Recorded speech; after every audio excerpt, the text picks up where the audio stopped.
Good morning. Hi there, Kim. Yes, it's morning on my side. Yes. All right. Well, it's great to have you here today to discuss. I just wanted to ask you a bunch of questions about Clarkson, about STEM programs, and I think these are just some topics that'll really help students who are looking into STEM degrees in the U.S. and particularly at Clarkson. So thanks for joining me, Great. and we can get started. Yeah, Uh, my pleasure. Great. Okay. All right. So the first thing I want to just kind of set the context because I think, Whitebridge Education, we are based in India and we work with mainly Indian students. And the context in India is very much about, students wanting to study. Firstly, a lot of students in their sort of secondary education and also even in their undergrad spend a lot of their time studying STEM subjects. So whether it's pure sciences, engineering, pure math, or related subjects like economics or data science or things like that, there's just a lot of interest in these fields in India, and of course medicine, which is another kind of definitely STEM related, but I think not maybe relevant to students who want to study in the US. But those are all really, really popular fields of study in India. And so when we speak to students, we do get a lot of questions about those fields and the fact that US universities have a distinction between STEM designated degrees and non-STEM designated. I think it's a relevant conversation to have with someone like you who knows a Sure. lot about, this whole situation in the US. So, given that context, I will get started. So I just wanted to know what you think about, some of the key trends that are shaping the way STEM programs are being put together at US universities these days. Sure.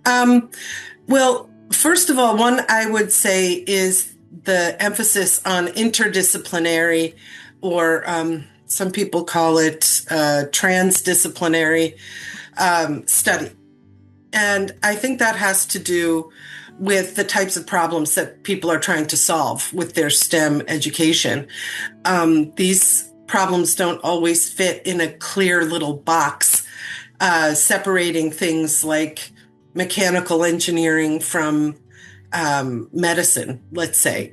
Sometimes there has to be collaboration Mhm. between fields in order to make progress on important issues. So increasingly, we're seeing interdisciplinary work. And that's very relevant at Clarkson. We're a medium-sized university. And so I think the emphasis on working together is enhanced by the fact that we're of a medium size. And so the faculty all know each other and they start working together across their different disciplinary fields. So one is definitely the interdisciplinary nature of things. We can see that a lot with the emphasis on data science and artificial intelligence and analytics, things like that, because those tools work across many different disciplines as well. And so I would say that students who are looking at a particular field would be well advised to have a secondary expertise in something like data science, data analytics, or artificial intelligence. Yeah, So that's just a couple. that makes a lot of sense. I know what you mean. Like, it's very important for students to understand that, while you can study artificial intelligence, it always has to be applied to something or in some Exactly. context. So Yeah. that's really a really good point. What do you I think? would say too, I would just add that in the US, students in India may not understand the difference between majors and minors. And one of the things that's unique about US education is this idea of having a minor subject in addition to a major subject. Right. So you can always kind of personalize or customize your degree by adding a minor and Yeah. then, you know, finding the synergy between the two different areas.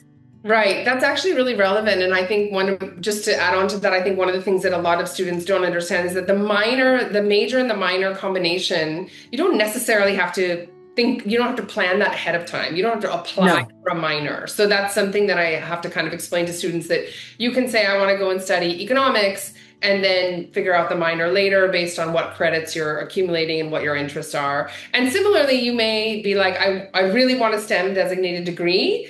I love, art history. But so you can actually combine, a minor and a major that are unrelated or seemingly unrelated. Exactly. Exactly. The minor sort of concept in the U.S. is actually quite refreshing and nice for students to realize it helps them do a lot of things, including pick up skills and make themselves more career ready. So do you want to talk a little bit about, what the STEM programs in the U.S. are, how do they prepare students for careers? Yeah. Well, STEM is a broad term, but in the context of international students, it means something very specific. So each program gets, regardless of university, it has a code that corresponds to a federal database. And certain programs are considered officially STEM designated programs. So for international students, this can be important because participating in a STEM designated program means that you have a post-study work opportunity of up to 3 years if it's STEM designated.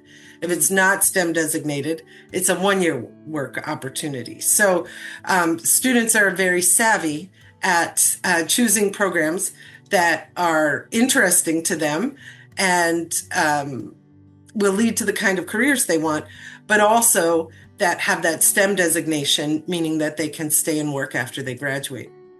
So those programs are not only lucrative, right, because the salaries tend to be pretty robust, but they're also in high demand.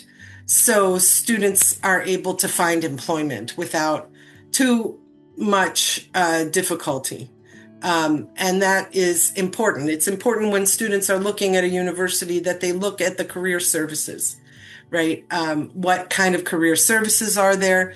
Do they have any specific offerings for international students? How do they help employers understand the needs of international students? So one thing about these STEM fields is that the growth in positions, right, that are going to be offered is usually higher than the overall growth in positions in the United States. So that can go across a lot of disciplines, everything from computer science to bioscience type fields to the engineering and sort of everything in between. There's a lot in there. Oftentimes, too, the skills are transferable across industries. So as we were talking about with analytics, if you have those analytical skills, you don't have to stay in healthcare. You don't have to stay in finance. As long as you stay in your discipline, you can use those skills across different sectors in the economy. Great. Yeah, I think that's a really important point too, is that students often think that they're going to get, career ready through their chosen course of study, but actually it's the skills within those courses. Yeah. And the skills that they pick up when it comes to things like, learning certain programming languages, understanding certain, processing tools and things like that actually are what employers are looking for. They're not like, were you a this major or that major? They're like, do you know how to do this and do you know how to do that, which is a skill. Exactly.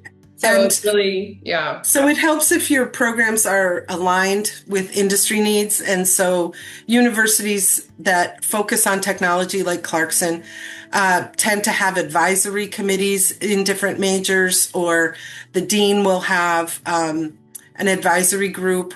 So we stay aligned with industry needs. But another thing that is really important is the hands-on learning. At Clarkson, students must do a professional experience while they're an undergraduate. And that professional experience could be an internship or co-op, which is often a paid experience. But it could also be participating on one of our speed teams, or even doing research in a lab with a professor. And I would say a lot of students from Clarkson graduate with 1, 2, 3 of these professional experiences. And for the international students, the internship opportunity or co-op opportunity is super important, because you're not only learning your field, your métier, right? You're learning how to work in the United States. What's work life all about? How do you do that collaboration? We talk a lot about collaboration at Clarkson, because very few people do anything completely on their own. You have to work with other people. And when you're adding a cultural element to that, the internship becomes a real opportunity to settle into both the work life and the work culture. Yeah, that's really important. So it's like, I guess you've kind of answered my next question, which was really like, how does Clarkson, how does Clarkson prepare its STEM students for careers? But you've really kind of talking about hands-on learning and co-ops and things like that is really kind of how you do it. And I think that's super important and very valuable to students anywhere, but definitely to international students, because like you said, it gives a sort of multi-dimensional exposure. So going on to the next question, if I may. Yeah. I wanted to know about, I mean, this is all great, and I can understand, how Clarkson makes students career ready, but how can students make themselves, STEM ready? What advice do you have for students? Well, first of all, I would say don't abandon non-STEM disciplines, right? Okay. Because we think of STEM as tech type stuff.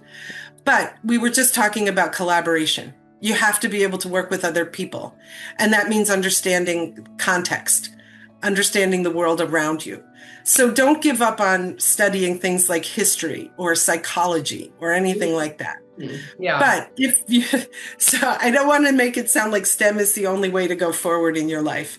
And people who are talented in STEM are often talented in other ways as well. So I guess what I'm trying to get to is, don't lose that sense of yourself as a well-rounded individual with interests and abilities. Don't stop your piano lessons or whatever other passion you might have. But I will say one way students can go wrong in preparing for their university studies is by dropping math. I often see students drop math after 10th grade, and that's in India or in other countries. Often there's a point at 10th grade where you finish sort of your liberal education and you move on to a more specialized level. And if you don't have math, for 2 years, it's awfully hard to get back into that discipline when you get to university, if you've taken 2 years off from math.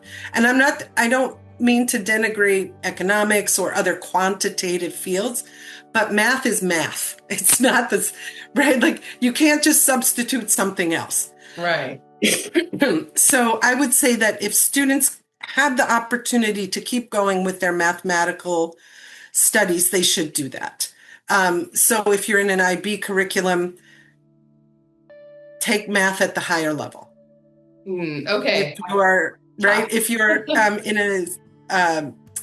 I think in some of the Indian curricula, you can do math as an additional subject or something else, right? Because sometimes the curricula are very prescriptive and you don't have a lot of choices. But when you have the choice, continue with math, because whether you go toward business, engineering, environmental science, whatever you are thinking about, math is a core.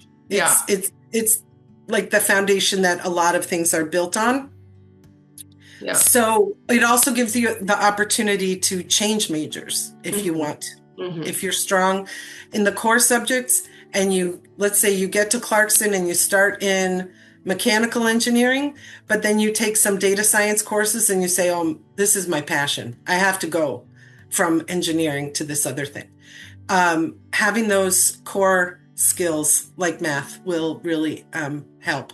Yeah, and I mean, I would add that even many of the social sciences, you need to look at statistics, you need to kind of look Exactly. at analyze data and things like that. So it's really important. Even like if you think of political science, psychology, there's a lot to analyze. So math is Yes. very important skill beyond just calculations. The skill to analyze data and information is very important. So I Yeah. totally agree with you on that one. And Um, it's hard to get over a math phobia if you feel like, oh, I'm not good at math. yeah. But stick with it, and Yeah, it and will maybe serve you. like you're saying, math phobia, I would say look for other resources because sometimes I've seen students who one bad math teacher or one discouraging math teacher has just killed it, and then they find either another teacher or a resource online or something else that actually just changes their sort of point of view. So that's also an important thing to keep in mind that there are other ways to try to you know, complete that sort of requirement or that Right. recommendation. Stay with that content area Yeah, as you build your other yeah. interests. What Yeah. about beyond academics? Do you see what do you think makes students competitive for especially competitive STEM majors? If we talk about CS or mechanical engineering or something like that, where even aerospace. I know Clarkson has a really strong is it aerospace Yes, aerospace. engineering? Yeah. Those are all really popular and quite competitive programs. So when you see a student who's successful there, are they doing anything else beside outside the classroom? Sure. Well, we of course we look at the academics, but students who've done like Olympiads, different kinds of math or physics Olympiads, things like that, anything with problem solving, you Mm, know. okay. And there are lots of different types of extracurriculars that involve problem solving. Some of them are competitive, some of them are collaborative. Um, but I would say, learning to solve problems with others, right? Right, You're right, not, it's not always just you on a pedestal trying to do everything by yourself. right. So, Yeah, um, yeah, that's a very good point. That demonstrating your ability to collaborate is actually quite important. And I've seen students who were excellent in, you know, very quant heavy, especially computer science and things like that, where the admissions officers have told me that we just didn't see that the student was going to engage with anything else on campus besides themselves and their computer, and that doesn't work for us in our in campus culture we're right. trying to create. So I think that's also a really important point. Okay, well, I mean, I think I've covered a lot of the questions I have here, but I think one of the remaining questions is just any advice you have for students who are looking at competitive STEM programs in the U.S. or at Clarkson, or just other advice you might have to Yeah. leave us with. Um, I would say, let's see, um, go for what you want to study, not what other people are telling you to study. Um, it is, of course, important to look at things like the projection of how many engineers we're going to need or computer scientists we're going to need or that kind of thing. But you're starting a 4-year degree and things can change over time. So the most important thing is to find something that you believe you have where you have a contribution to make. And start early. A lot of students wait until they get their admit letters and then they start thinking about applying for external scholarships. And Mm, it's already very late at that point. So the cost is always important to everyone. yeah. But if you're not going to be able to attend without a scholarship, realize that we can offer a generous scholarship, but you're going to need to do some homework too to find external scholarships to support you. So Yes. start early Mhm. with planning your scholarships and your admission. You don't have to be like 10th grade or something like that, but certainly in 11th grade, you should be thinking about applying and doing the research on finding not only the programs that interest you, but sources of support so that you can focus on your studies when you get to university. Right. That's a really good point. And I think, while students may be looking at, they may decide that, I'm only going to look at universities that'll give me some scholarship. There's a limit to what scholarships can do. Yeah.